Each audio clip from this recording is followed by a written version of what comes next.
Ui, serius lah. Haiwan ni dia boleh hidup tanpa otak dan boleh tumbuh balik badan dia. Haiwan apa tu?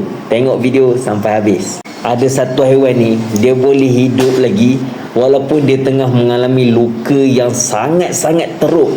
Okey? Haiwan apa? Korang tanya lagi kan? Sabar sekejap. Tunggu sekejap.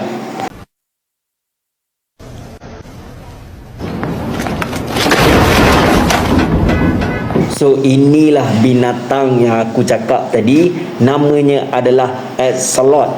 Binatang ni daripada mana? Daripada Mr. Potato. Mr. Potato daripada Mexico, geng. Daripada Mexico. So memang binatang dia ganas lah. Memang ganas. Mungkin dia join kartel. Dia punya tahap tak boleh nak brain. Okey, binatang ni even kaki dia sampai dah tercabut sekalipun, dia boleh relax je. Boleh relax je bro. Okey, kaki dia tu akan tumbuh balik semula. Kau jangan risau punya. Macam dalam game kan, tercabut tangan, mati semua boleh respawn balik semula. Memang padu lah binatang ni.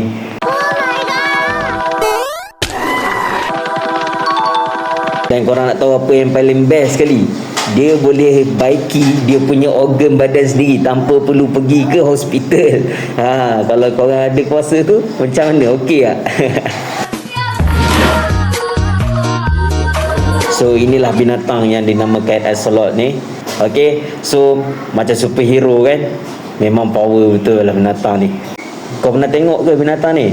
Kalau pernah, cuba kau komen sikit. Okey, bantu-bantu support lah. Alright. Dan jangan lupa subscribe kan. Okey, supaya aku lebih semangat untuk buat video setiap hari. Sharekan info-info dekat korang. Okey, semoga bermanfaat untuk kita semua. Terima kasih kan. Assalamualaikum.